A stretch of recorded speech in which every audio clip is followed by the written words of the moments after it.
Hello friends, welcome to my channel. मैं हूं अमन। आज हम करेंगे ब्रोकर्स क्वालिफाइड पर्सन एग्जामिनेशन का लाइफ इंश्योरेंस सेक्शन। और लाइफ इंश्योरेंस सेक्शन जो कि थर्ड सेक्शन है, इसका हम आज करने वाले हैं चैप्टर नंबर 4। तो इसमें जो भी आपको क्वेश्चंस करवाए जाएंगे उन्हें अपने ध्यान से करना है, कॉन्सेप्ट्स को समझते हुए करना है। तो चलिए जल्दी से वीडियो शुरू करेंगे। पर आगे बढ़ने से पहले अगर आप इस चैनल पर नए हैं और अभी तक चैनल को सब्सक्राइब नहीं किया है तो जल्दी से कर लीजिए और बेल आइकन दबाना ना भूलें। चलिए पहले जान लेते हैं कि हमारे पार्ट 3 के बोनस क्वेश्चन का आंसर क्या है। तो देखिए क्वेश्चन था, विच of the following is an objective of redressal of public grievance rule.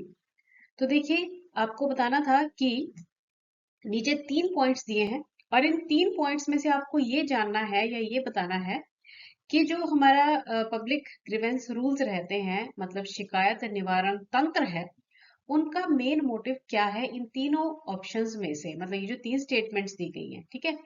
तो जो स्टेटमेंट्स हैं, aim at resolving the complaints relating to the settlement of disputes, protection of consumers interest and providing the grievance to consumers. तो देखिए ये 3 statements हैं, किसके regarding है ये है जो हमारा पब्लिक ग्रीवेंस रूल्स है, redressal of public grievance rules, उनके लिए है। ठीक है। तो देखिए इसका जो राइट आंसर है ना वो है सेकंड और थर्ड ट्रू है यहाँ पे। Second sorry, first and third जो है वो आपके ट्रू रहेंगे। क्योंकि देखिए क्या है कि जो हमारा ये आरपीजी रूल्स है ना, इनका मेन मोटिव क्या होता है कि इंश्योरेंस से रिलेटेड जो ग्राहक हैं उनकी जो भी मुश्किलें हैं, परेशानियां हैं, कंप्लेंट्स हैं related to their insurance policies, उनको सॉल्व करना, उनको सुलझाना, उन शिकायतों का निवारण करना। वो कंज्यूमर के हितों की रक्षा नहीं करते हैं, मतलब प्रोटेक्शन ऑफ कंज्यूमर इंटरेस्ट ये नहीं करते हैं, वो उनकी शिकायतों का निवारण करने के लिए बनाया गया है। ठीक है ना। तो इसलिए आपका फर्स्ट और थर्ड जो है वो सही है। तो राइट आंसर यहाँ पे ऑप्शन डी आएगा, जो कह रहा है बोथ 1 एंड 3 आर करेक्ट। चलिए अब है आपका फर्स्ट क्वेश्चन। तो देखिए फर्स्ट क्वेश्चन में पूछा गया है, give us the proof of contract between insurer and insured. देखिए जैसा कि हमने पहले भी जो 3 पार्ट हम कर चुके हैं उनमें हमने बात की थी कि जो इंश्योरेंस रहता है ना, ये एक प्रकार का कॉन्ट्रैक्ट होता है इंश्योरर और इंश्योर्ड के बीच में। इंश्योरर कौन होता है? बीमा कंपनी है ना, और इंश्योर्ड कौन है? ग्राहक जिसने की बीमा खरीदा है। तो अब इन दोनों के बीच में जो ये बीमा बेचना और खरीदने का काम है ना, वो बेसिकली एक लीगल कॉन्ट्रैक्ट है। और एक इंश्योर्ड के पास इस कॉन्ट्रैक्ट का प्रूफ जो है वो क्या होगा? ऑप्शंस है proposal form, claim form, nomination form और पॉलिसी डॉक्यूमेंट। तो देखिए जो पॉलिसी डॉक्यूमेंट होती है ना, वो है proof of contract between insurance company and insured. तो ऑप्शन डी जो है ये आपका राइट आंसर है। What will happen if the insured person loses the original life insurance policy document? देखिए इस क्वेश्चन में पूछा गया है कि अगर इंश्योर्ड व्यक्ति ने अपना original life insurance policy document जो था वो गुम कर दिया तो क्या होगा। तो देखिए ऐसा, अगर वैसे तो ऐसी चीजों को संभाल कर ही रखना चाहिए, पर मान लीजिए कि अगर कभी ये गुम हो जाए हमारा जो पॉलिसी डॉक्यूमेंट है, तो क्या होता है कि जो इंश्योरेंस कंपनी है ना, वो बिना कोई चेंजेस किए हुए हमारा नया और डुप्लीकेट पॉलिसी डॉक्यूमेंट जो है वो हमें इशू कर देते हैं। मतलब उसके लिए हमें उनको जो भी वो रिक्वायरमेंट्स हैं वो फुलफिल करनी पड़ती हैं, और उसके बाद हमें डुप्लीकेट पॉलिसी डॉक्यूमेंट मिल जाता है और बगैर उनमें कोई चेंजेस हुए। ठीक है। तो इसलिए ऑप्शन ए ये क्या कह रहा है, insurance policy company sorry insurance company will issue a duplicate policy without making any changes to the contract. तो ऑप्शन ए आपका राइट आंसर है। Which of the below statement is correct. आपको अब यहाँ पे 4 स्टेटमेंट्स दी गई हैं, इनमें से करेक्ट वाली स्टेटमेंट जो है वो चुननी पड़ेगी। तो इस केस में हमें चारों स्टेटमेंट्स ध्यान से पढ़नी पड़ेगी। तो पहली स्टेटमेंट है, the policy document has to be signed by competent authority but need not to be compulsory stamped according to the Indian Stamp Act. अब ये स्टेटमेंट कह रही है कि जो पॉलिसी डॉक्यूमेंट है ना, उस पे जो भी कॉम्पिटेंट अथॉरिटी रहेगा, जो भी मैनेजर वगैरह रहेगा, उसके साइन तो चलो हो जाए, वो तो चाहिए है, पर स्टैंप जो है वो लगाने की आवश्यकता नहीं रहती है, और इंडियन स्टैंप एक्ट ये कहता है। ठीक है। अच्छा, दूसरी बात आई, policy document has to be signed by competent authority and should be stamped according to Indian stamp act. मतलब उस पर साइन भी होनी चाहिए और स्टैंप भी होनी चाहिए। और तीसरा कह रहा है policy document need not to be signed by competent authority and should be stamped according to Indian stamp act. मतलब साइन की जरूरत नहीं है, स्टैंप लगवा लो। और लास्ट ऑप्शन कह रही है policy document neither needs to be signed by competent authority nor it needs to be compulsory stamped according to Indian stamp Act. और लास्ट ऑप्शन कह रही है कि भी ना तो साइन की जरूरत है ना ही स्टैंप की जरूरत है। अब देखिए कि कोई भी नॉर्मल सा भी व्यक्ति है उसे पता है कि कोई भी लीगल डॉक्यूमेंट है ना तो उस पे स्टैंप भी लगी होनी चाहिए और साथ ही साथ उस पे साइन भी होने चाहिए, है ना, तभी वो एक लीगल डॉक्यूमेंट माना जाएगा ना। तो इसलिए आपका जो राइट आंसर है वो कौन सा है? Option B. Which of the following is not a part of a standard policy document. अब इस क्वेश्चन में पूछा गया है कि जो एक हमारा स्टैंडर्ड पॉलिसी डॉक्यूमेंट रहता है, इन सभी में से कौन सा ऐसा ऑप्शन है जो कि स्टैंडर्ड पॉलिसी डॉक्यूमेंट का पार्ट नहीं होगा। देखिए, सबसे पहले दिया गया है पॉलिसी शेड्यूल। पॉलिसी शेड्यूल का मतलब क्या होता है कि पॉलिसी कब शुरू हुई, कब खत्म होगी, किस फ्रीक्वेंसी में प्रीमियम जमा हो रहे हैं, और अगर मनी बैक आना है तो कब कब आएगा। मतलब ये सारा जो है पॉलिसी शेड्यूल तो रहेगा ही, ठीक ठीक है। उसके बाद स्टैंडर्ड प्रोविजन। स्टैंडर्ड प्रोविजन क्या होते हैं? ये सारी ऐसी कंडीशंस हैं या ऐसी टर्म्स रहती हैं जो कि हर एक पॉलिसी डॉक्यूमेंट में होंगी ही, ठीक है। उसके बाद थर्ड दिया गया है पॉलिसी स्पेसिफिक प्रोविजन। मतलब इसमें कुछ ऐसे प्रोविजंस होंगे या टर्म्स होंगी या कंडीशंस होंगी जो कि स्पेसिफिक होंगी, मतलब पर्टिकुलरली हर में नहीं आएंगी, स्टैंडर्ड में नहीं आएंगी, स्पेसिफिक होंगी, पर वो भी पॉलिसी डॉक्यूमेंट में होंगी ही, पर स्पेसिफिकली होंगी, ठीक है। और लास्ट है पॉलिसी फॉर फीचर प्रोविजन। तो देखिए, एक स्टैंडर्ड पॉलिसी डॉक्यूमेंट में ना पॉलिसी फॉर फीचर प्रोविजन नहीं होता है। अब ये फॉर फीचर का मतलब क्या होता है? देखिए, मान लीजिए कि पॉलिसी जो है ना, पॉलिसी होल्डर ने ना प्रीमियम जमा करना कर दिया बंद, ठीक है, तो इससे उसकी पॉलिसी हो जाती है लैप्स। फिर उस कंडीशन को फॉर फीचर कहा जाता है। और इस केस में जैसे लैप्स हो गई है, फिर जितना प्रीमियम पहले का जमा है तो वो इंश्योरर के पास पड़ा रहता है, ठीक है ना। तो ये रहता है फोर फीचर कंडीशन कहते हैं। और पॉलिसी फोर फीचर प्रोविजन जो है वो एक स्टैंडर्ड पॉलिसी डॉक्यूमेंट में नहीं होता है। Give us the example of standard policy provision. आपको बताना है कि एक स्टैंडर्ड पॉलिसी प्रोविजन में क्या क्या चीजें आएंगी। तो देखिए, यहाँ पर स्टैंडर्ड पॉलिसी प्रोविजन में बताया गया है कि a clause precluding death due to pregnancy for lady who is expecting at the time of writing the contract. मतलब क्लॉज जिसमें बताया गया है कि एक कोई लेडी है, उसने प्रेगनेंसी के दौरान पॉलिसी खरीदी, मतलब जब वो प्रेग्नेंट थी उस टाइम पर ली गई है और प्रेगनेंसी में उसकी डेथ हो गई है, ठीक है।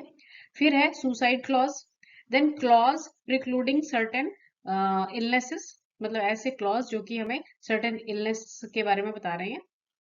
Then clause granting certain privilege to the policy holder, ऐसे क्लॉज जो कि पॉलिसी होल्डर को सर्टेन प्रिविलेजेस प्रोवाइड करते हैं। तो देखिए, अब यहाँ पे एग्जाम्पल पूछा गया है स्टैंडर्ड पॉलिसी प्रोविजन का।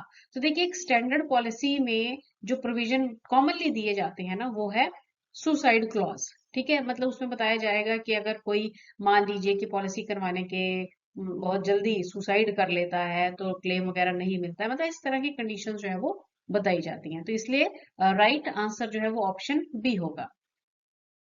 Give us an example of policy specific provision. आपको अब पॉलिसी स्पेसिफिक प्रोविजन का एग्जाम्पल यहाँ पे बताना है। प्रीमियम पेमेंट, ये तो भाई स्टैंडर्ड ही है। मिस स्टेटमेंट ऑफ एज, ठीक है, ये भी स्टैंडर्ड में ही आ जाता है। Claim provision. और जो स्पेसिफिक पॉलिसी प्रोविजन है वो क्या है? Option D, a clause precluding death due to pregnancy for a lady who is expecting at the time of writing the contract। अब ये एक क्लॉज है कि मैं मान लीजिए कि कोई लेडी है, प्रेग्नेंट थी और प्रेगनेंसी के दौरान ही उन्होंने अपना इंश्योरेंस खरीदी है, मतलब इंश्योरेंस कॉन्ट्रैक्ट जो लिखा गया वो उसी ड्यूरेशन के दौरान लिखा गया है। अब उसमें बताया जाता है, कंडीशन लगाई जाती है, क्लॉज लगाई जाती है कि अगर मान लीजिए कि डेथ हो गई उस दौरान, तो कंपनी लायबल नहीं रहेगी, या इस तरह की और कंडीशंस है ना। तो ऐसे क्लॉजेस जो है वो पॉलिसी स्पेसिफिक प्रोविजन होते हैं, स्पेसिफिकली, क्योंकि हर एक पॉलिसी में तो होगा नहीं, है ना। तो ये स्पेसिफिक कंडीशन रहती है, ठीक है। तो इसलिए पॉलिसी स्पेसिफिक प्रोविजन आ गया आपका answer, option D. Now the next question is, which one of the following forms the first part of standard policy insurance policy document. आपको बताना है कि जो हमारा पॉलिसी डॉक्यूमेंट रहता है उसका जो पहला भाग रहेगा ना, वो कौन सा होगा एक स्टैंडर्ड पॉलिसी डॉक्यूमेंट पे, ठीक है। तो अगर आपने कभी इंश्योरेंस पॉलिसी करवाई है, अगर नहीं भी करवाई है तो घर में किसी की अगर देखी हो, तो उसमें आप देखिए कि जो पहला भाग रहता है उसमें क्या होता है ना। उसमें क्या होता है, उसमें जिस व्यक्ति ने पॉलिसी करवाई है उसका नाम होता है, उसकी डेट ऑफ बर्थ होती है, उसका एड्रेस होता है, और साथ ही साथ होता है पॉलिसी स्केड्यूल, यानी कि कब करवाई गई है, कब कब किस किस फ्रीक्वेंसी में प्रीमियम जमा होगा, कब मेच्योर होगी, मनी बैक मिलना है तो कब कब मिलेगा, है ना। तो उसे क्या कहेंगे, पॉलिसी स्केड्यूल कहेंगे, ठीक है ना। तो पहले भाग में रहता है पॉलिसी स्केड्यूल, और बाकी यहाँ पर जो दिए गए हैं स्टैंडर्ड प्रोविजंस या specific policy provision, claim procedure, ये सारे जो है ना नेक्स्ट पेजेस पे रहते हैं, है ना, अगले जो पार्ट्स रहते हैं वहां रहते हैं। तो फर्स्ट पार्ट में रहेगा पॉलिसी स्केड्यूल, तो ऑप्शन ए जो है ये आपका राइट आंसर है। In a standard policy document, the standard provision section will have information on which of the below. तो अब यहाँ पे बताया गया है कि स्टैंडर्ड प्रोविजन सेक्शन में जो है किस चीज के बारे में जानकारी होती है पॉलिसी डॉक्यूमेंट के, ठीक है। तो देखिए पहली ऑप्शन है date of commencement, date of maturity, due date of last premium. तो ये तो पहले भाग में ही आएगा क्योंकि ये सारा क्या है, पॉलिसी का शेड्यूल है। देन नेम ऑफ नॉमिनी, ये भी फर्स्ट पार्ट में ही लिखा होता है। उसके बाद है जी rights and privileges and other conditions which are applicable under the contract. और लास्ट ऑप्शन कह रही है signature of the authorised signatory and the policy stamp. देखिए जो ना स्टैंडर्ड प्रोविजन सेक्शन है ना, वहां पे बेसिकली जो उपभोक्ता है, यानी कि जो ग्राहक है जिसने पॉलिसी खरीदी है, उसे इंश्योरेंस कॉन्ट्रैक्ट के रिगार्डिंग क्या अधिकार मिलते हैं, क्या सुविधाएं मिलती हैं, ये सारा रहता है स्टैंडर्ड प्रोविजन सेक्शन में।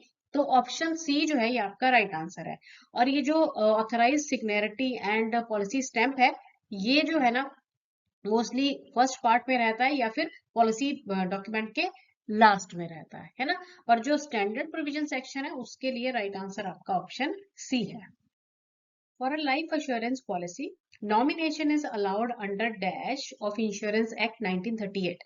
आपको बताना है कि अगर हम एक लाइफ इंश्योरेंस पॉलिसी करवाते हैं और उसमें फिर हम अपना एक नॉमिनी भी डिक्लेयर करते हैं, है ना, तो जो नॉमिनेशन की जाती है वो इंश्योरेंस एक्ट 1938 के कौन से सेक्शन के अंडर की जाती है। तो इसको सिंपली याद रखेंगे, ये है सेक्शन 39 जो है उसके अंडर नॉमिनेशन की जाती है इंश्योरेंस एक्ट 1938 के, ठीक है। तो इसलिए ऑप्शन सी आपका राइट आंसर है।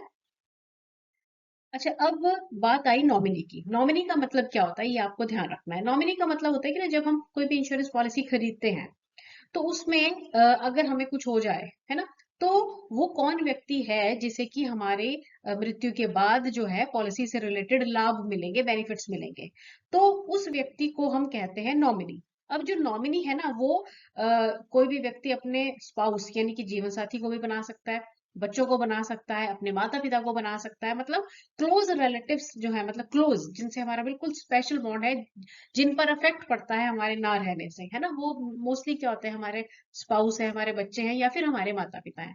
तो ये सारे कौन, इनमें से कोई भी जो है जिसे भी आप चाहते हैं कि आपके ना रहने पे आपकी पॉलिसी के जो बेनिफिट्स हैं उसे मिले, उसे आपका क्या कहते हैं, नॉमिनी कहा जाता है। और ये ध्यान रखेंगे कि जब भी हम नॉमिनी बनाते हैं ना, तो हम बिल्कुल जो हमारे क्लोज अपनी फैमिली है उनको ही बनाते हैं, और एक से ज्यादा भी नॉमिनी जो है वो बनाए जा सकते हैं, ठीक है।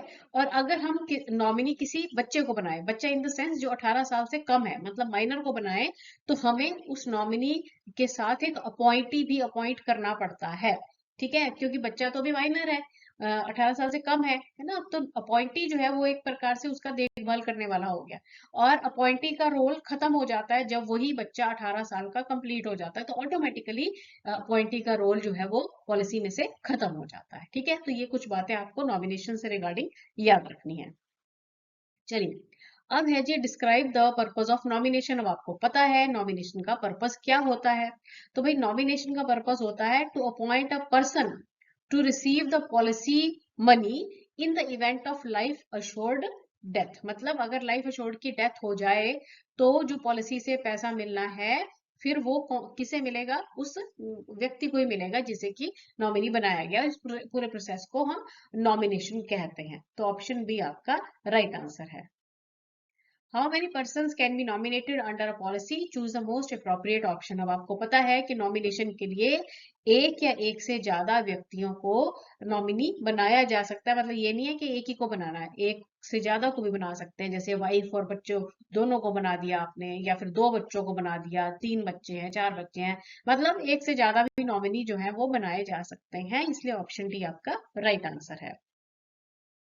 अच्छा, अब यहाँ पे वही बात आ गई जो अभी मैंने आपको बताई कि जब हम पॉलिसी होल्डर या कोई भी पॉलिसी होल्डर क्या करता है कि वो एक माइनर को अपना नॉमिनी बनाता है। माइनर यानी कि जिसकी 18 साल से कम आयु है, ऐसे बच्चे को कह सकते हैं हम नॉमिनी बनाता है। तो हमें क्या करना पड़ता है, एक अपॉइंटी भी अपॉइंट करना पड़ता है। अपॉइंटी मतलब एक गार्डियन हो गया एक प्रकार से, क्योंकि जो बच्चा है अभी माइनर है, 18 साल से कम है, तो उसे तो नहीं पता है ना कि पैसा जो है वो कहाँ पे खर्च करना है। तो हम बिल्कुल क्लोज रिलेटिव को अपॉइंटी बना देते हैं। जैसे मान लीजिए कि किसी ने अपने बच्चे को पॉलिसी मतलब अपना नॉमिनी बना लिया है ना, तो उसकी मदर को आप अपॉइंटी बना सकते हैं, उसकी दादी को बना सकते हैं, मतलब जिन पर आपको भरोसा है ना।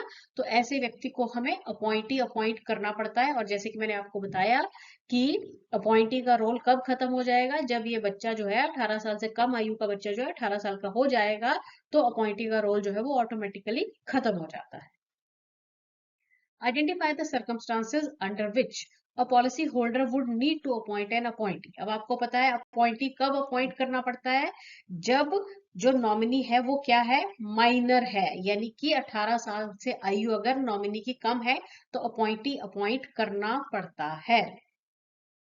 What will happen if the policy holder doesn't pay the premium by due date and dies during the grace period? अब देखिए इस क्वेश्चन में ये पूछा गया है कि क्या होगा अगर पॉलिसी होल्डर ने अपना जो ड्यू डेट था ना उसमें प्रीमियम नहीं भरा और ग्रेस पीरियड के दौरान उसकी मृत्यु हो गई। ठीक है, अब आपको ये याद है ना ग्रेस पीरियड क्या होता है। ग्रेस पीरियड होता है 30 दिन का। कंपनी देती है कि ड्यू डेट के बाद 30 दिन का ग्रेस पीरियड है, उसमें आप अपना प्रीमियम भर सकते हैं।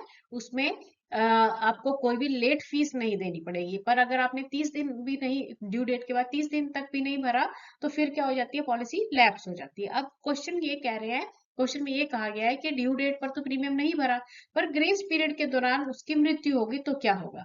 तो देखिए अगर ऐसा है ना तो क्या होगा कि जो इंश्योरर है, मतलब इंश्योरेंस कंपनी है, वो लास्ट अनपेड प्रीमियम को काट लेंगे और बाकी का जो क्लेम है वो नॉमिनी को दे दिया जाएगा। ठीक है, आखिरी का जो प्रीमियम है वो कंपनी काट लेगी और जो बाकी रिमेनिंग क्लेम है वो नॉमिनी को मिल जाएगा। पर अब आप यहाँ पर एक बात आपने ध्यान देनी है। देखो ऑप्शन बी और सी में सेम सेम लिखा हुआ है। ऑप्शन बी में लिखा है insurer will pay the claim and waive off the last unpaid premium. Waive off का मतलब होता है छोड़ देना।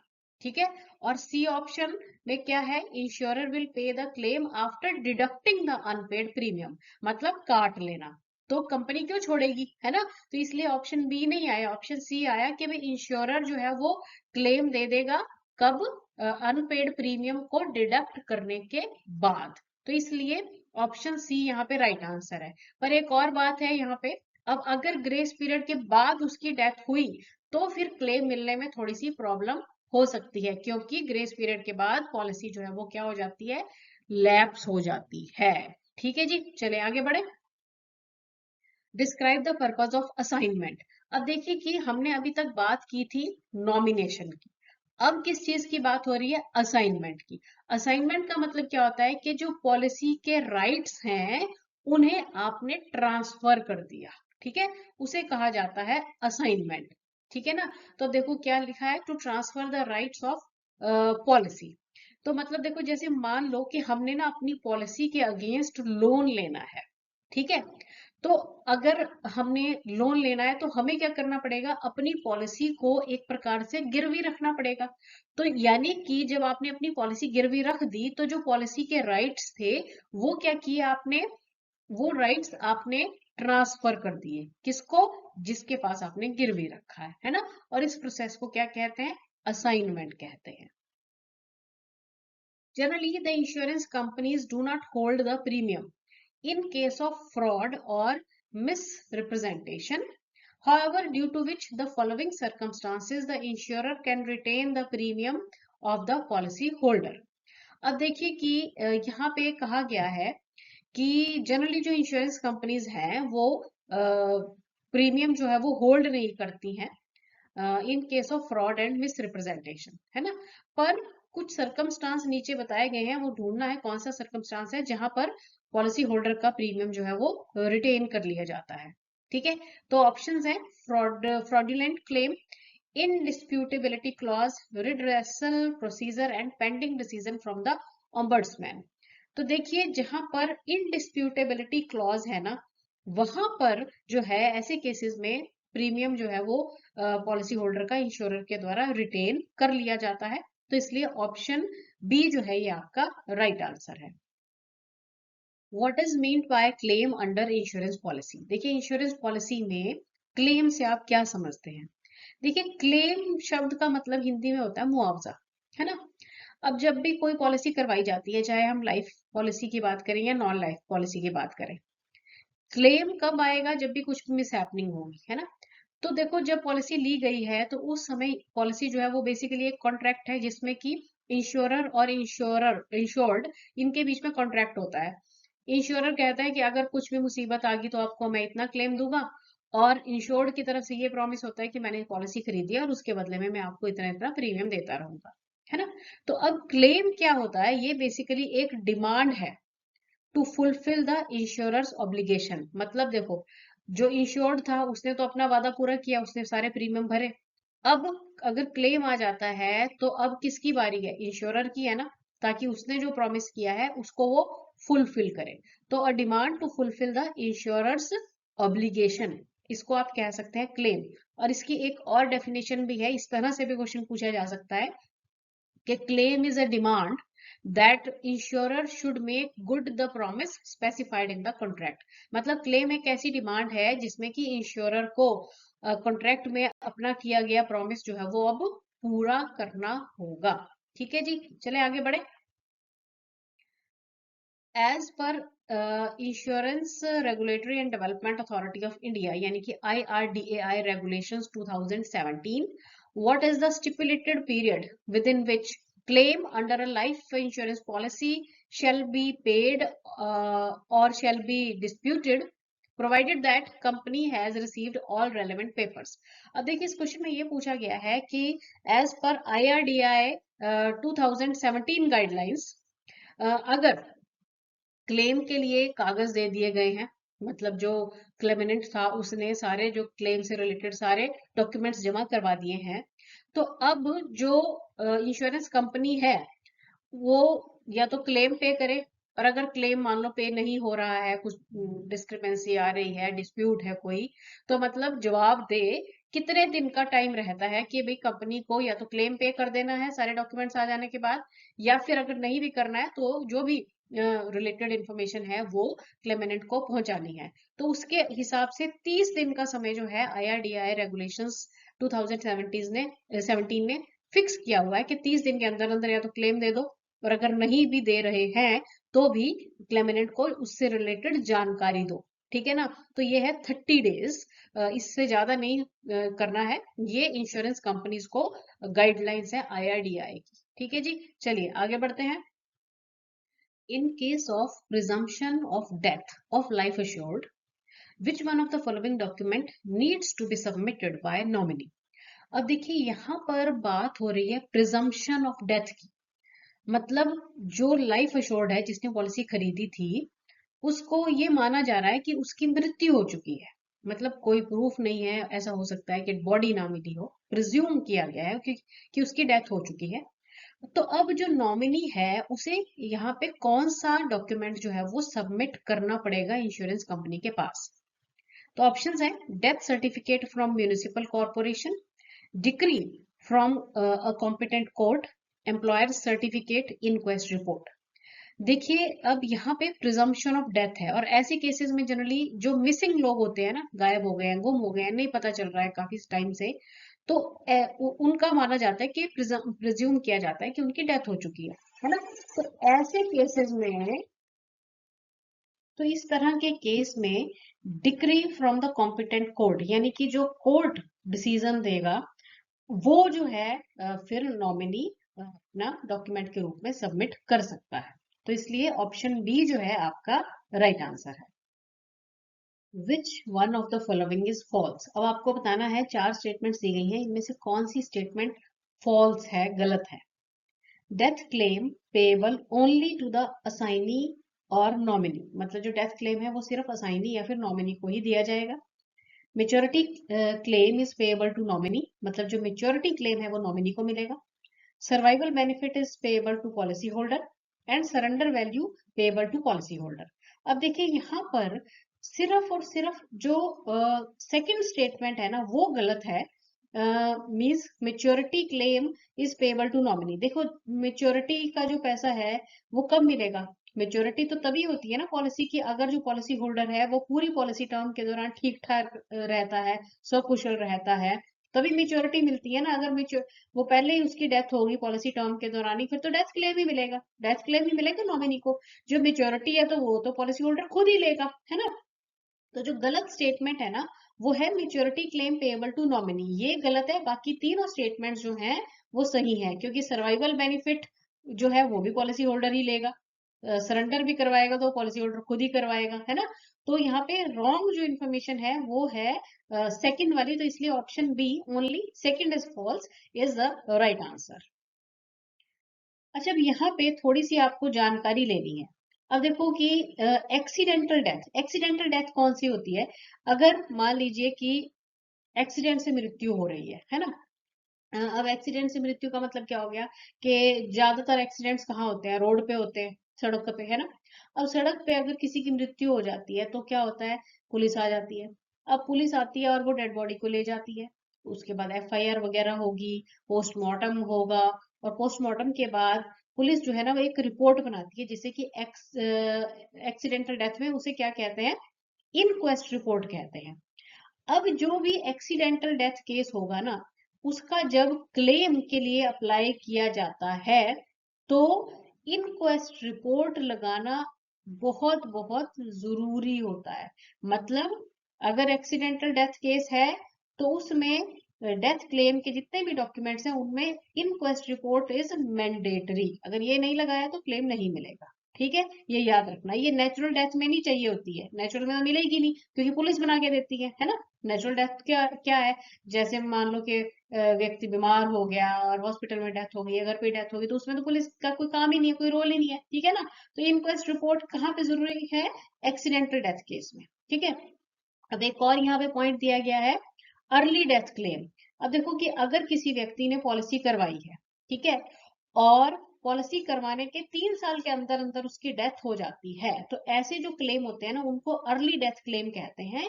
और ऐसे केसेस में वेरिफिकेशन ज्यादा की जाती है, क्योंकि कंपनी को भी डाउट रहता है ना कि क्या पता किसी ने इसको जानबूझ के ही ना मार दिया हो, या फिर व्यक्ति मरा ही ना हो, कोई फ्रॉड कर रहा हो, किसी और को शो कर रहा है ना। तो अर्ली डेथ क्लेम क्या है कि जब पॉलिसी करवाने के 3 साल के अंदर अंदर अगर डेथ हो रही है तो उसे अर्ली डेथ क्लेम कहा जाएगा। इनमें ज्यादा वेरिफिकेशन की जाती है। Which one of the following documents is an additional document required to be submitted for a claim in case of accidental death as compared to natural death? अब देखिए कि यहाँ पर कहा गया है कि अगर किसी की डेथ हो रही है एक्सीडेंट से और एक्सीडेंटल डेथ क्लेम है तो उसमें कौन सा ऐसा एक्स्ट्रा डॉक्यूमेंट है, एडिशनल डॉक्यूमेंट है जो कि आपको सबमिट करवाना पड़ेगा, जो कि नेचुरल डेथ में आपको सबमिट नहीं करवाना पड़ेगा, एक्सीडेंटल में ही करवाना पड़ेगा, ठीक है ना। तो अभी हमने बात की, देखो सर्टिफिकेट ऑफ ब्यूरियल या क्रिमेशन दोनों केसेस में जमा करवाना पड़ता है। ट्रीटिंग फिजिशियन सर्टिफिकेट भी अगर व्यक्ति मान लो कि बीमारी से मृत्यु हुई है, एम्प्लॉयर का सर्टिफिकेट भी हो गया चलो, पर अगर एक्सीडेंटल डेथ केस है ना तो पोस्टमार्टम रिपोर्ट भी लिखा हो सकता है आपके लिए, या फिर इनक्वेस्ट रिपोर्ट। ठीक है, तो ये एडिशनल डॉक्यूमेंट है जो कि सबमिट करवाना ही पड़ेगा। ठीक है जी, तो ये याद रखना है, पोस्टमार्टम रिपोर्ट भी लिखा आ सकता है, इनक्वेस्ट रिपोर्ट भी लिखा हो सकता है, तो दोनों में से कुछ भी लिखा आ सकता है। ठीक है, ऑप्शन सी यहाँ पे राइट आंसर है। Which one of the following document need to be submitted for by nominee in the event of natural death of life assured? Choose the most appropriate option. अब देखो यहाँ पे जो death है ना वो नेचुरल की बात की गई है, तो कौन सा डॉक्यूमेंट जो है आपको यहाँ पे लगाना पड़ेगा। ठीक है, देखो यहाँ पे बताया गया है inquest report, death certificate, postmortem report और फर्स्ट इंफॉर्मेशन रिपोर्ट यानी कि एफआईआर। देखो भाई नेचुरल डेथ है, अब यहाँ पे थोड़ा सा सोचिए कि नेचुरल डेथ है, बीमारी से मृत्यु हुई है ना, इनक्वेस्ट रिपोर्ट यहाँ पे नहीं होगी, पुलिस ही बनाती है ना ये। पोस्टमार्टम भी नहीं होगा, नेचुरल डेथ है, पोस्टमार्टम कहाँ होता है, एक्सीडेंटल डेथ्स में होता है। ठीक है, एफआईआर भी नहीं बनेगी, नेचुरल डेथ है, नॉर्मली डेथ हो गई है, तो सिर्फ क्या लगाना पड़ेगा यहाँ पे, जो ऑप्शंस है उनमें से डेथ सर्टिफिकेट, तो ऑप्शन बी जो है ये राइट आंसर है। Mahesh has bought a life insurance policy with critical illness rider. Mahesh ने ना एक लाइफ इंश्योरेंस पॉलिसी खरीदी और उसने साथ में लिया है क्रिटिकल इलनेस राइडर। ठीक है, he has made absolute assignment of the policy in favour of Karan, और करण को उसने अपना बना लिया है असाइनी। तो देखो असाइनमेंट जब होती है तो क्या होता है, पॉलिसी के राइट ट्रांसफर हो जाते हैं ना। ठीक है, असाइनी उसने अपना बनाया है किसको, करण को। Mahesh suffers a heart attack and there is a claim of 50,000 under the critical illness rider, और महेश को आ गया जी हार्ट अटैक।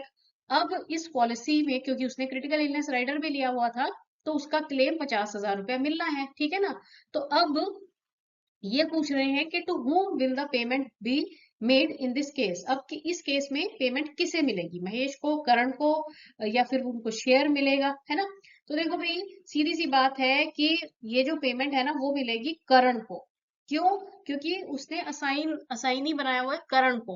अब इसलिए बनाया उसने असाइनी कि भाई महेश तो हो गया बीमार, अब पैसा जो है सारा लेगा और कौन लगाएगा, तो करण जो है वो पैसा ले लेगा, यूज तो महेश के ऊपर ही किया जाएगा, मतलब सिर्फ असाइनी बनाया है उसे। ठीक है ना, तो करण को क्योंकि असाइनी बना लिया है तो पैसा जो है यहाँ पे किया जाएगा करण को। ठीक है, तो ऑप्शन बी यहाँ पे आपका राइट आंसर है।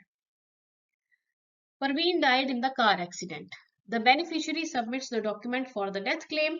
Which of the below document is an additional document required to be submitted in case of accidental death as compared to natural death? अब देखिए यहाँ पर कहा गया है कि प्रवीण की मृत्यु हो जाती है कार एक्सीडेंट में। बेनिफिशियरी जो है यानी कि जो भी जिसने क्लेम के लिए अप्लाई करना है, नॉमिनी बेनिफिशियरी जो है वो डेथ क्लेम के डॉक्यूमेंट सबमिट करता है। अब जो नीचे जो डॉक्यूमेंट दिए गए हैं इनमें से कौन सा ऐसा डॉक्यूमेंट है जो कि एक्सीडेंटल डेथ केस में सबमिट करना जरूरी है, जो कि नेचुरल में हमें नहीं करना पड़ता है ना। अब आपको पता है कौन सा है वो है जी इनक्वेस्ट रिपोर्ट, तो ऑप्शन डी आपका राइट आंसर है। Which of the below death claim will be treated as early death claim. अब आपको पता है अर्ली डेथ क्लेम कौन सा होता है, कि अगर पॉलिसी होल्डर या फिर इंश्योर्ड की मृत्यु पॉलिसी ड्यूरेशन के 3 साल के विद इन हो जाती है, 3 साल के पहले ही हो जाती है, मतलब पॉलिसी करवाए हुए अभी 3 साल हुए नहीं है, उससे पहले पहले ही मृत्यु हो गई है, तो उसे अर्ली डेथ क्लेम कहेंगे। ठीक है, तो चूज कीजिए इनमें से सही आंसर कौन सा लग रहा है आपको, फटाफट से पढ़िए और बताइए मुझे सही आंसर क्या है।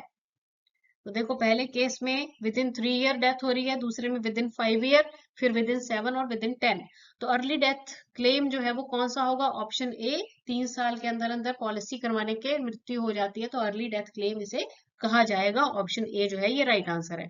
अब देखो इसी तरह का क्वेश्चन आपको क्या है वो थोड़ी सी कहानी बना के डाल देंगे कि ऐसे ऐसे ये व्यक्ति का नाम है, जैसे इतने टाइम में पॉलिसी करवाई, इतने टाइम बाद उसकी डेथ हो गई, तो चेक करो कि कौन सा क्लेम है। तो आपने बहुत ध्यान से उसको पढ़ लेना है, समझ आ जाएगा आपको। ठीक है, चलो आगे बढ़ते हैं।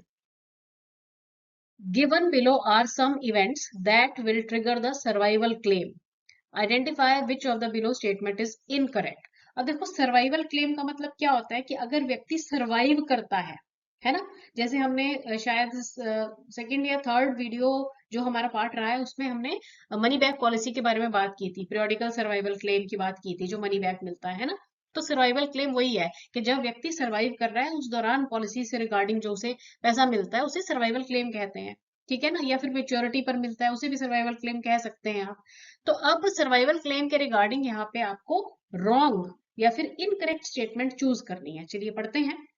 Claim paid on the maturity of term insurance policy. देखो भाई इनकरेक्ट स्टेटमेंट पहले ही मिल गई कि टर्म इंश्योरेंस पॉलिसी में क्लेम पे किया जा रहा है मेच्योरिटी पे। देखो सीधी सी बात है, जो टर्म इंश्योरेंस पॉलिसी होती है भाई उसमें कोई भी मेच्योरिटी नहीं मिलती है, उसमें सिर्फ और सिर्फ डेथ क्लेम की सुविधा है, वो भी अगर पॉलिसी ड्यूरेशन के दौरान पॉलिसी होल्डर की डेथ हो जाती है तो, है ना। तो पहली ही स्टेटमेंट इनकरेक्ट हो गई कि क्लेम मिल रहा है जी टर्म इंश्योरेंस की पॉलिसी की मेच्योरिटी पे। टर्म इंश्योरेंस में कोई मेच्योरिटी नहीं मिलती है, ठीक है ना। तो यही स्टेटमेंट आपकी गलत है, तो ऑप्शन ए यहाँ पे राइट आंसर है। Based on the classification of claim, early or non-early, pick the odd one out.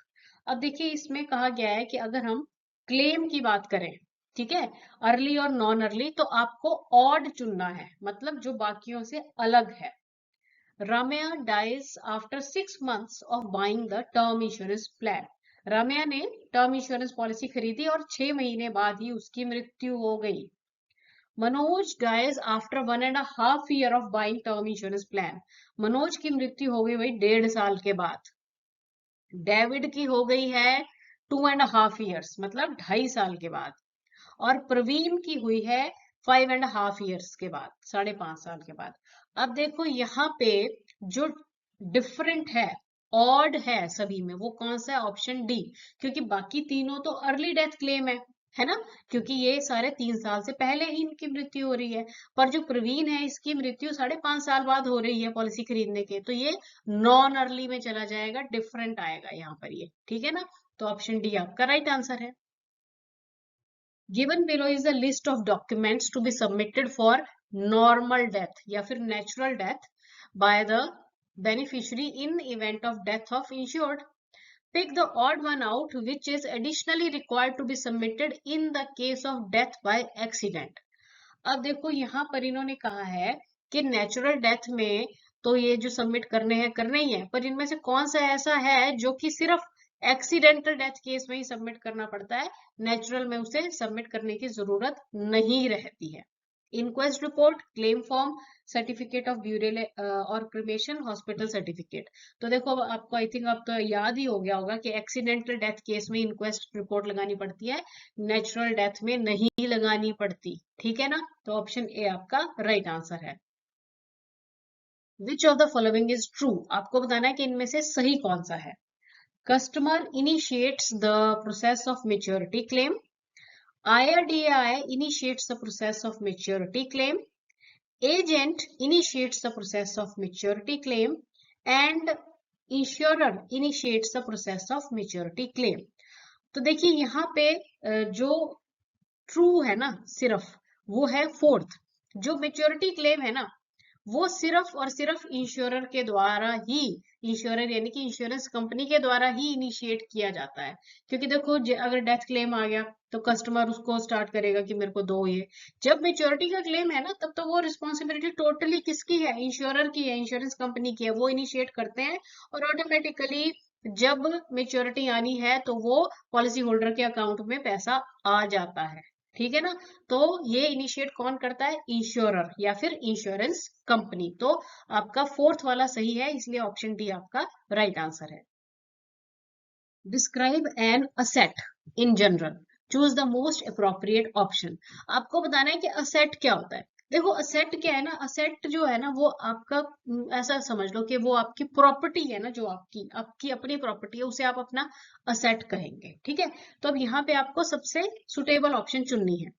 An asset is something that is freely available, मतलब जो मुफ्त में मिल रहा है। भाई मुफ्त में नहीं मिलता असेट, फ्रीली अवेलेबल तो सिर्फ भगवान की दी हुई हवा और सूर्य की रोशनी है, पानी भी हम पैसा देके खरीदते हैं, है ना। Asset is something that yields a value और रिटर्न। असेट एक ऐसी चीज है जो जिसकी कुछ वैल्यू होगी और उससे हमें रिटर्न मिल रहे हैं, या और साथ ही साथ रिटर्न भी उसका कुछ मिलता है हमें, ठीक है। Asset is something that yields no return, मतलब असेट से हमें कोई रिटर्न नहीं मिलता, ओनली प्रोवाइड यूटिलिटी, सिर्फ यूटिलिटी है इसकी। Asset is something that can not be owned, मतलब जिसको अपनाया नहीं जा सकता। तो देखो भाई सबसे जो सुटेबल यहाँ पे ऑप्शन है ना वो ऑप्शन बी है कि असेट एक ऐसी चीज है जिसकी एक वैल्यू भी है या जिससे हम कोई रिटर्न भी पा सकते हैं। तो देखो जैसे मान लो कि आपके पास गोल्ड ज्वेलरी है तो उसकी एक वैल्यू है ना। और मान लो कि आपकी कोई प्रॉपर्टी है, आपका कोई घर है किराए पे दिया हुआ, रिटर्न मिल रहा है, तो वो ये सारे जो है ये क्या है, आपके असेट कहलाएंगे ये, ठीक है ना। तो ऑप्शन बी यहाँ पे आपका राइट आंसर है। चलिए अब यहाँ पे थोड़ी सी पहले जानकारी लेते हैं फिर आगे बढ़ेंगे। देखो यहाँ पे बताया गया असाइनमेंट, वैसे तो इसका क्वेश्चन हमने पीछे किया है। असाइनमेंट का मतलब क्या होता है, मतलब किसी भी चीज से पर जो भी राइट्स हैं उनको ट्रांसफर करना, ठीक है ना, उसे असाइनमेंट कहा जाता है। तो अब यहाँ पे बताया गया है कि process of transferring the title, rights and interest of asset और property from one person to another is called assignment. मतलब असेट या प्रॉपर्टी पर जो भी आपका टाइटल है, राइट है या इंटरेस्ट है, उसको एक पर्सन से दूसरे पर्सन पे ट्रांसफर करने के प्रोसेस को क्या कहते हैं, असाइनमेंट कहते हैं, है ना। सीधे शब्दों में हमने कहा ही था कि किसी भी चीज पर जो आपका अधिकार है उसको दूसरे व्यक्ति पर ट्रांसफर कर देना, उसे असाइनमेंट कहते हैं। It is generally done to provide security against loan, और जैसे लोन की सिक्योरिटी के तरह से इसको यूज किया जाता है, ठीक है ना। अब जैसे मान लो कि आपने अपनी इंश्योरेंस पॉलिसी पे लोन लेना है, तो आपको क्या करना पड़ेगा, अपनी पॉलिसी को इंश्योरेंस कंपनी को असाइन कर देना पड़ेगा, ठीक है ना। अब ये जो असाइनमेंट है ना, यहाँ पे दो तरह की बताई गई है, कंडीशनल असाइनमेंट और एब्सोल्यूट असाइनमेंट। तो कंडीशनल असाइनमेंट क्या है, in this type of assignment the rights, title and interest in the policy automatically revert back to the assignor. देखो मतलब क्या है कि जो कंडीशनल असाइनमेंट है ना, इसमें क्या है कि जैसे मान लो कि हमने ना लोन लिया हुआ था अपनी पॉलिसी के लिए, ठीक है। तो जब तक लोन चलेगा तब तक तो वो पॉलिसी असाइन रहेगी इंश्योरेंस कंपनी को। पर जब हमने लोन खत्म कर दिया, इंटरेस्ट सब कुछ खत्म हो गया, तो वो जो पॉलिसी है वो ऑटोमेटिकली असाइनर यानी कि जिस व्यक्ति की पॉलिसी थी उसके पास वापस उसके अधिकार आ जाएंगे। ये तो हुई कंडीशनल असाइनमेंट, ठीक है। अब एब्सोल्यूट असाइनमेंट क्या है, in this type of assignment the rights, title and interest of assigner passes completely to assignee and he becomes owner। मतलब जो असाइनर है, असाइनर कौन है, जिसकी प्रॉपर्टी है, उसकी प्रॉपर्टी के सारे अधिकार जो हैं वो कंप्लीटली असाइनी के पास चले जाएंगे, और फिर असाइनी ही ओनर बन जाएगा। पहले ओनर कौन था, असाइनर था, और बाद में कौन ओनर बन जाएगा, असाइनी ही बन जाएगा। ऐसी असाइनमेंट को एब्सोल्यूट असाइनमेंट कहते हैं। In which of the following type of assignment does the assignee becomes owner of the policy। अब आपको पता है कि असाइनी जो है ना वो ओनर कब बन जाता है, कौन सी असाइनमेंट में बन जाता है, एब्सोल्यूट असाइनमेंट में, ठीक है ना। तो इसलिए ऑप्शन बी आपका राइट आंसर है। Which of the following is not correct regarding the nomination। देखिए नॉमिनेशन के रिगार्डिंग आपको बता रहे हैं कौन सी बात सही नहीं है। Witness has to duly sign the nomination papers, मतलब जो विटनेस है उसको नॉमिनेशन पेपर साइन करने पड़ेंगे। Nomination can be revoked any time, मतलब नॉमिनेशन को आप किसी भी समय खत्म कर सकते हैं, हटा सकते हैं। Nominee has no right over the policy, nominee का पॉलिसी पर कोई अधिकार नहीं होता है। In case the nominee is minor, appointee has to be appointed, और अगर नॉमिनी माइनर है तो एक अपॉइंटी भी अपॉइंट करना पड़ता है। अब देखो इनमें से ना बी, सी और डी ये तीनों ही स्टेटमेंट्स करेक्ट है, पर जो इनमें से इनकरेक्ट है ना वो है ऑप्शन ए। इसमें कह रहे हैं कि विटनेस को भी साइन करने पड़ेंगे नॉमिनेशन पेपर, तो नहीं ऐसा नहीं होता है कुछ भी, ठीक है ना। तो इसलिए ऑप्शन ए जो है आपका राइट आंसर है regarding this question. For which of the following insurance plans will the surrender value be highest after 1 year from the inception if the sum assured of all 4 policies is same। अब देखिए इस question में पूछा गया है कि अगर surrender value की बात की जाए पॉलिसी के इंसेप्शन के 1 साल बाद, मतलब पॉलिसी अभी खरीदी है 1 साल ही हुआ है और उसके बाद सरेंडर वैल्यू के बारे में जानना है, तो किसकी ज्यादा होगी। और इन चारों केसेस में ही सम अश्योर्ड जो है वो सेम है, ठीक है ना। तो देखिए ऑप्शंस में है insurance plan for 10 years, 15 years, 20 years and 30 years. तो देखो जो इंश्योरेंस प्लान 10 साल के लिए लिया गया है ना, उसकी जो सरेंडर वैल्यू है इंसेप्शन के 1 साल बाद में वो सबसे ज्यादा होगी, क्योंकि उसका जो प्रीमियम है ना वो बाकी बड़े ड्यूरेशन वाले प्लान्स के कंपैरेटिवली ज्यादा होगा, है ना। जितना लंबा ड्यूरेशन हो जाता है ना उतना प्रीमियम कम हो जाता है। तो क्योंकि 10 साल वाले का प्रीमियम ज्यादा होगा, ज्यादा प्रीमियम जमा हुआ है तो उसकी सरेंडर वैल्यू भी ज्यादा ही आएगी, इसलिए ऑप्शन ए जो है वो राइट आंसर है। When can nomination be done, आपको बताना है कि नॉमिनेशन कब की जा सकती है। तो ऑप्शंस हैं before issue of policy, while filling the proposal form, यानी कि प्रपोजल फॉर्म भरते हुए पॉलिसी इशू होने से पहले, any time after commencement of policy, policy commence हो जाने के कभी भी बाद आप करवा सकते हैं, any of the above and none of the above. तो देखिए इसका जो राइट आंसर है ना वो ऑप्शन सी है, मतलब ऑप्शन ए और बी में से कोई भी कंडीशन जो है उसमें आप नॉमिनेशन करवा सकते हैं, मतलब जब आप पॉलिसी खरीद रहे हैं, इशू होने से पहले प्रपोजल फॉर्म भरते हुए भी नॉमिनी बना सकते हैं किसी को भी, और अगर आपको उस समय समझ ना आए तो आप बाद में भी बना सकते हैं, कमेंसमेंट हो जाने के बाद भी बना सकते हैं, और कभी आपको लगे कि मुझे नॉमिनी बदलना है तो वो भी बदला जा सकता है ना। तो यहाँ पे ऑप्शन सी जो है ये राइट आंसर है। In assignment, if the policy assigned to a minor, then dash has to be appointed। अब देखिए कि अगर पॉलिसी माइनर को असाइन की गई है तो आपको किसी और को भी अपॉइंट करना पड़ेगा। किसे अपॉइंट करना पड़ेगा? उसके एक गार्डियन को, जिसे कि अपॉइंटी भी कहा जाता है ना। पर यहाँ पर गार्डियन आएगा, क्योंकि अपॉइंटी इसलिए नहीं आएगा क्योंकि यहाँ पे पॉलिसी में नॉमिनी की बात नहीं हो रही है, असाइनमेंट की बात हो रही है, ठीक है ना। तो इसलिए ऑप्शन सी जो है आपका राइट आंसर है। Which claim needs submission of proof of death, आपको बताना है कि इनमें से कौन सा ऐसा क्लेम है जिसमें आपको सबमिशन करना पड़ेगा प्रूफ ऑफ डेथ का, मतलब आपको प्रूफ ऑफ डेथ भी सबमिट करना पड़ेगा। मेच्योरिटी क्लेम में, सर्वाइवल बेनिफिट पेमेंट में, डेथ क्लेम में, या फिर नन ऑफ द अबव में। देखो सीधी सी बात है कि प्रूफ ऑफ डेथ किस में देना होगा? मेच्योरिटी क्लेम में थोड़ा ना देना होगा। मेच्योरिटी क्लेम कब मिलता है? जब व्यक्ति बिल्कुल ठीक ठाक है, पॉलिसी मेच्योर हो गई, खुद लेगा वो, है ना। सर्वाइवल बेनिफिट पेमेंट कौन सी होती है? मनी बैक, तो उसमें भी नहीं। किस में लेंगे? किस में जरूरत है प्रूफ ऑफ डेथ की? डेथ क्लेम में जरूरत है ना। तो ऑप्शन सी आपका राइट आंसर है। Jatin had taken life insurance policy on 30th November 2024. He died of sickness on 1st Jan 2026. If Jatin's hair logged a death claim with the insurance company on 30th January 2026, it would be considered which type of claim? देखो जतिन ने ना policy ली 30 नवंबर 2024 को, और बीमारी से 1 जनवरी 2026 को इसकी मृत्यु हो गई। अब इसका जो भी नॉमिनी है वो डेथ क्लेम के लिए अप्लाई करेगा, उसने कब किया? 30 जनवरी को किया। तो अब ये किस प्रकार का क्लेम माना जाएगा? Natural death claim, accidental death claim, early death claim, या फिर नॉन अर्ली डेथ क्लेम? देखो भाई यहाँ पे अगर यहाँ पे डेट्स दी हुई है ना, तो इसका मतलब है कि ये आपसे पूछना चाह रहे हैं अर्ली और नॉन अर्ली के बारे में, ठीक है ना। नेचुरल और एक्सीडेंटल की यहाँ पर बात नहीं हो रही है। अगर इन्होंने डेट्स ना लिखी होती, सिंपली सिकनेस से मर गया, तब तो चलो मान लेते कि नेचुरल डेथ की बात हो रही है ना। पर अब डेट्स दे दी है तो उसमें आपको ये देखना है कि कब पॉलिसी ली और कब डेथ हुई। क्या वो 3 साल से ज्यादा समय हो गया था? अगर 3 साल नहीं हुए थे तो ये होगा अर्ली डेथ क्लेम, पर अगर 3 साल हो गए हैं फिर ये आ जाएगा नॉन अर्ली में। अब देखो 1 जनवरी कब ली इन्होंने? इन्होंने लिया 30 नवंबर को, ठीक है, 30 नवंबर 2024 को, और डेथ कब होगी? 1 जनवरी 2026 को होगी, तो 3 साल अभी नहीं हुए थे, है ना। तो ये अर्ली डेथ क्लेम की कैटेगरी में आए। Lalit has taken insurance policy on 22 मई 2015, मतलब 22 मई 2015 को इन्होंने एक्स इंश्योरेंस कंपनी से लाइफ इंश्योरेंस पॉलिसी खरीदी। मृत्यु हो गई है 24 अक्टूबर 2019 को।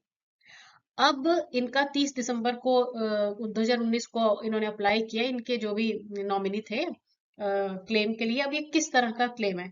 अब देखो कब 22 मई 2015 को पॉलिसी खरीदी, 24 अक्टूबर 2019 को डेथ हुई, 4 साल हो गए हैं, 4 साल से ऊपर, है ना। तो ये नॉन अर्ली डेथ के कैटेगरी में आएगा। तो ऑप्शन डी आपका राइट आंसर है यहाँ पे। Who is entitled to maturity claim, maturity claim किसे मिलेगा? देखिए मेच्योरिटी कब होती है? जब पॉलिसी होल्डर बिल्कुल ठीक ठाक है, उसने पॉलिसी किसी को असाइन नहीं की हुई है, पॉलिसी के प्रीमियम टाइमली भरे हैं, पॉलिसी कंप्लीट हो गई, मेच्योर होगी, और मेच्योरिटी क्लेम पाएगा कौन? Policy holder himself, if there is no assignment under the policy. ठीक है, तो ऑप्शन सी आपका राइट आंसर है। If there are two nominees, दो नॉमिनीज हैं, how will be policy money be paid, policy money किस तरह से दी जाएगी।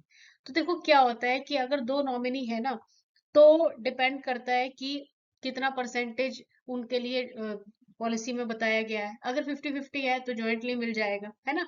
तो यहाँ पे ऑप्शन ए और बी दोनों आ जाएंगे, मतलब डी ऑप्शन सही है। ए क्या कह रही है, joint discharge would be given by both the nominees, और सेकंड कह रहा है claim proceeds will be paid jointly to all the nominees, मतलब दोनों को बराबर बराबर मात्रा में मिल जाएगा। और अगर मान लो कि उसके जो पॉलिसी होल्डर है उसी ने कहा है कि 50 इसको, मतलब 40 एक को देना है, 60 एक को देना है, तो उस हिसाब से मिल जाएगा, ठीक है ना।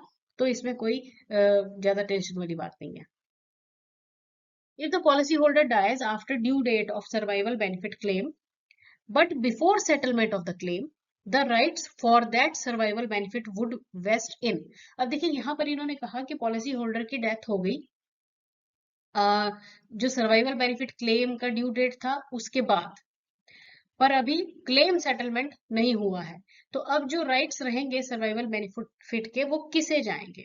Legal heir of the policy holder, nominee under the policy, appointee under the policy, money will be return to the insurance company. तो देखिए वो जो भी उसका जायज हकदार है, लीगल हेयर है, उसे ही जाएंगे, है ना। तो इसलिए लीगल हेयर को चले जाएंगे, option A is the right answer. चलिए बड़ा सा आ गया क्वेश्चन, इसको ध्यान से पढ़ना पड़ेगा। विच of the following correctly describes the bank assurance. देखो भाई, बैंक अश्योरेंस शब्द का अर्थ क्या होता है, जब ना बैंक और इंश्योरेंस कंपनी कोलैबोरेशन में इंश्योरेंस प्रोडक्ट भी सेल करते हैं, तो उसे बैंक अश्योरेंस कहा जाता है। अब इसमें से आपको चुनना है कौन सी स्टेटमेंट सही है। It is an arrangement whereby branches of bank sell and distribute insurance product of the insurance company, तो ये तो सही लग रहा है। It is a new product developed, launched by the bank, in which risk of the high value customer are covered by for any losses to their property or lives through the insurance cover. It is new product launched by the some banks by which they are providing insurance cover to exporters, importers for the losses, if any, due to high fluctuations in the exchange rates of dollars and other major currencies। तो देखिए bank insurance जो है ना, सीधी सी बात है, एक ऐसा arrangement है जिसमें कि बैंक और इंश्योरेंस कंपनी कोलैब हो जाती है, और बैंक जो है फिर इंश्योरेंस प्रोडक्ट भी सेल करते हैं, उसे बैंक इंश्योरेंस कहते हैं। और आजकल आपने देखा भी होगा, किसी भी आप बैंक में जाते हैं तो बैंक वाले जो है आपसे जरूर पूछेंगे कि आपने ये पर्टिकुलर इंश्योरेंस ली है, नहीं ली है तो हमारे से करवा लो। वो बेसिकली क्या चीज है, वो बैंक इंश्योरेंस ही है, ठीक है। What is the primary purpose of the life insurance product. कितना सिंपल क्वेश्चन आ गया ना। देखो लाइफ इंश्योरेंस प्रोडक्ट का प्राइमरी पर्पस क्या होता है, प्राइमरी, ठीक है। अब ढूंढना पड़ेगा। देखो भाई, यहाँ पे ना सारे ही जो है वो लाइफ इंश्योरेंस के फायदे ही बताए हुए हैं। टैक्स रिबेट मिलता है, सेफ इन्वेस्टमेंट भी है, वेल्थ भी जुड़ जाता है, कम्युलेट हो जाता है। पर जो प्राइमरी पर्पस है ना, वो क्या है, protection against the loss of economic value of an individuals productive abilities. मतलब अगर इंडिविजुअल जो है उसकी कमाने लायक नहीं रहा है, मतलब उसको कुछ भी प्रॉब्लम होगी, कमाने लायक नहीं रहा है, उस समय जो हमें हेल्प करेगा वो है लाइफ इंश्योरेंस। और यही इसका प्राइमरी पर्पस है। मतलब लाइफ इंश्योरेंस खरीदते हुए ये होता है कि अगर मुझे कुछ हो गया तो हमें सुरक्षा कौन प्रोवाइड करेगा, लाइफ इंश्योरेंस, है ना। तो यही इसका प्राइमरी पर्पस होता है। ऑप्शन सी आपका राइट आंसर है। आपको ऐसे और भी क्वेश्चंस आएंगे जिसमें आपको सारी ऑप्शंस को देख के लगेगा कि ये भी सही है, ये भी सही है। उनमें से आपने चारों को ध्यान से पढ़ना है और बिल्कुल प्रोप्रिएट, कई बार क्या होता है सही जगह वाली, मतलब जो बिल्कुल आपको मैक्सिमम मैचिंग लगे उसको आपने चुनना है। In case the premium payment is made by cheque, then which of the below statement is hold true. देखो अगर प्रीमियम पेमेंट चेक के द्वारा किया गया है, इनमें से कौन सी स्टेटमेंट सही होगी। देखो अगर ना प्रीमियम पेमेंट चेक के द्वारा किया गया है ना, तो जिस दिन चेक पोस्ट किया जाता है ना, उसी दिन से रिस्क कवर अज्यूम कर लिया जाता है, ठीक है। रिस्क में be assumed on the date on which cheque is posted, ठीक है जी। तो इसलिए ऑप्शन ए आपका राइट आंसर है। What does section 64(5)(b) of Insurance Act 1938 say about the premium payment? देखिए इंश्योरेंस एक्ट 1938 का सेक्शन 64 5B क्या कहता है प्रीमियम पेमेंट के रिगार्डिंग? तो ये कहता है कि जो प्रीमियम पेमेंट है ना, वो इंश्योरेंस कवर स्टार्ट होने से पहले आपको करनी पड़ेगी। मतलब पहले आप प्रीमियम पेमेंट कर देंगे, उसके बाद इंश्योरेंस कवर शुरू होगा। ठीक है, it should be paid before the start of insurance cover. तो ऑप्शन डी यहाँ पे राइट आंसर है। Which of the below statement is correct regarding warranty? देखिए वारंटी का मतलब क्या होता है, जैसे ना अगर हम कोई भी प्रोडक्ट मार्केट में खरीदने जाते हैं, ठीक है, तो हमें जो भी सेल्समैन होता है वो बताता है कि जी ऐसे ऐसे इस प्रोडक्ट पे ये वारंटी है, ऐसे इससे आपको ये सुविधा मिलेगी। और साथ ही साथ हम कहते हैं कि भाई आप ये बोल के ही बता रहे हो कि लिखित भी दोगे कुछ? तो वो कहते हैं नहीं जी नहीं, लिखित भी देंगे, वारंटी कार्ड भी देंगे। तो वही चीज यहाँ पर भी है। वारंटी एक ऐसी कंडीशन है जो कि पॉलिसी में भी आपको लिख के देनी है और साथ ही साथ कम्युनिकेट करके इंश्योर्ड व्यक्ति को बतानी भी है। ठीक है ना, ये बात रहेगी वारंटी की कि ये it is a condition expressively stated in the policy and communicated to insured separately. मतलब ये नहीं है कि सिर्फ लिख के दे दिया। अब कौन पढ़ता है पॉलिसी बॉन्ड? कोई भी नहीं पढ़ता। तो आपको बताना भी है कि जी ये चीजें आपको मिलेंगी इस पॉलिसी में। ठीक है ना, तो यहाँ पे ऑप्शन सी आपका राइट आंसर है। If certain terms and conditions of the policy need to be modified at the time of issuance, it is done by setting out the amendment through. अब देखो कि अगर हमने कभी कोई पॉलिसी खरीद ली और हमें अब उसमें कुछ चेंजेस करवानी है, ऐसे चेंजेस जो कि हमें इंश्योरेंस कंपनी अलाउ करती है। जैसे मान लो कि आपने अपना एड्रेस चेंज करवाना है ना, नॉमिनी चेंजेस करवानी है। तो ऐसे जो चेंज जो कि कंपनी अलाउ करती है, ऐसे चेंजेस को आप क्या कहते हैं? इसे कहते हैं एंडोर्समेंट। याद रखना है क्या कहते हैं इसे? एंडोर्समेंट। ये एक ऐसा प्रोसेस है जिससे कि हम पॉलिसी के अंडर टर्म्स और कंडीशंस को ध्यान में रखते हुए जो थोड़ी बहुत मॉडिफिकेशंस हैं जो कि कंपनी हमें अलाउ करती है, वो हम करवा सकते हैं। क्या कहते हैं इसे? एंडोर्समेंट कहते हैं। ऑप्शन बी आपका राइट आंसर है। Which of the below statement is correct regarding the renewal notice? देखिए रिन्यूअल नोटिस का मतलब क्या होता है, जैसे आपने पहला प्रीमियम जमा करवा दिया है ना, उसके बाद जो नेक्स्ट प्रीमियम आएगा उसे हम क्या कहते हैं? उसे रिन्यूअल प्रीमियम कहते हैं ना।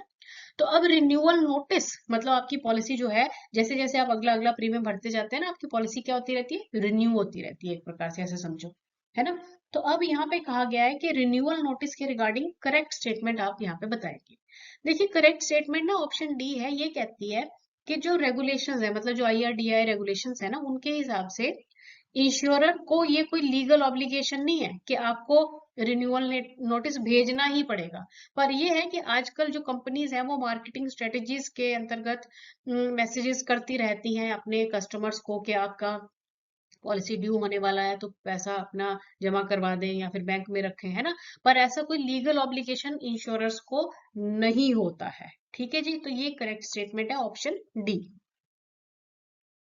Delivery man of fast food restaurant is dash then accountant of same restaurant. एक फास्ट फूड रेस्टोरेंट का है डिलीवरी बॉय। अब वो किस कंडीशन में होगा एज कंपेयर, अगर हम उसी कंपनी के या उसी रेस्टोरेंट के अकाउंटेंट से उसको कंपेयर करें? ज्यादा रिस्क मतलब more risk, less risk, no risk और कांस्टेंट रिस्क। देखो अब जो डिलीवरी बॉय है ना, वो सड़कों पे दौड़ते हैं, आपने देखा होगा, और कितनी स्पीड से कई बार तो बेचारे जाते हैं कि जी आधे घंटे में या 15 मिनट में खाना पहुंचाना है ना। तो अब वो जो डिलीवरी बॉय है ना, वो ज्यादा रिस्क में है as compare to accountant of that same restaurant. ठीक है, तो वो ज्यादा रिस्क में रहते हैं। ठीक है जी, तो ऑप्शन ए यहाँ पे आपका राइट आंसर है। Non disclosure of the fact material to the assessment of risk, providing misleading information, fraud और non cooperation by the insured will. अब देखिए यहाँ पर बताया गया है कि अगर आपने कोई पॉलिसी ली, उसमें मतलब जब फॉर्म भरा गया या जब आपकी अंडर राइटिंग हुई है, तब आपने जो जरूरी जानकारियां थी ना वो छुपा ली। ठीक है, मतलब फ्रॉड किया या फिर इंफॉर्मेशन में मिसलीड किया, कॉपरेट नहीं किया है, तो तो क्या होगा आपके पॉलिसी बॉन्ड के साथ? तो भाई ऐसे केस में क्या होगा? कवर जो है ना वो हो जाएगा नलीफाई, मतलब खत्म होएगा। जो पॉलिसी में इशूड पॉलिसी में कवर मिल रहा था आपको, वो क्या हो जाएगा? नलीफाई हो जाएगा। ठीक है, तो ऑप्शन ए यहाँ पे राइट आंसर है। The inhabitants of rods adopted a practice whereby if some goods were lost due to jettisoning during distress, the owners of the goods, even those who lost nothing, would bear the losses in some proportion. Which phenomena is illustrated in this scenario? अब देखिए, इस question को पहले तो समझना पड़ेगा। ये कह रहे हैं कि जो रॉड्स के रहने वाले होते थे पुराने समय में, जैसे हमने बात की थी ना कि सबसे पुराना बीमा कौन सा होता था, समुद्री बीमा। जो सबसे पहला बीमा था वो समुद्री बीमा था, क्योंकि समुद्र के थ्रू ही सामान एक जगह से दूसरी जगह जाता था। तो रॉड्स एक जगह थी पुराने समय में, अब पता नहीं क्या नाम होगा उसका। तो वहां पे उस समय जब लोग समुद्री यात्रा के थ्रू एक जगह से दूसरी जगह सामान लेके जाते थे ना, तो जेटिसन के थ्रू उनका कुछ लॉस हो जाता था। जेटिसन का मतलब क्या है कि मान लो कि ऐसा लगा कि सामान ज्यादा हो गया है या तूफान आ रहा है और थोड़ा बहुत सामान अगर फेंक दिया जाए समुद्र में तो किश्ती को बचाया जा सकता है, बाकी सारा तो बच ही जाएगा ना सामान। तो उसको जेटिसन कहा जाता था। तो मतलब जेटिसन से जो लॉस होता था, चाहे वो ओनर का सामान है या फिर किसी और का भी है, तो वो लॉस जो है वो सारे लोग प्रोपोर्शन में बियर कर लेते थे। ठीक है ना, मतलब एक बंदे का सामान थोड़े थोड़े ना जाता था इतनी बड़ी शिप पे, कई लोगों का जाता था। तो वो सारे लोग उसको आपस में बियर कर लेते थे। तो फिर इस फिनोमेना को क्या कहा जाएगा? कैपिटलिज्म, सोशलिज्म, म्यूचुअल इंश्योरेंस या फिर टायरनी? तो इसे कहा जाता था म्यूचुअल इंश्योरेंस, क्योंकि देखो जो अब भी तो इंश्योरेंस है वो म्यूचुअल प्रोसेस ही है ना। तो जैसे आपने पढ़ा ही है, sharing the losses of few by many, वो क्या है? म्यूचुअल प्रोसेस ही तो है। अब वही चीज यहाँ पर थी, ठीक है ना। तो इसे क्या कहते हैं? Mutual insurance. चलिए भाई, खत्म हो गया। अब ये लास्ट में आ गया है आपका एक बोनस क्वेश्चन, ध्यान से पढ़ना है और सही आंसर मुझे आपने कमेंट करके बताना है। What type of claims are investigated before a payout? मतलब पे आउट से पहले किस प्रकार के क्लेम्स को इन्वेस्टिगेट किया जाता है? क्या है क्लेम? कौन सा होगा वो जो कि पे आउट से पहले जिसे इन्वेस्टिगेट किया जाता है? Maturity claim, early claim, non early claim, survival benefit claim. तो जो भी राइट आंसर है वो जल्दी से मुझे कमेंट करके बताइए। Thanks for watching the video and best of luck.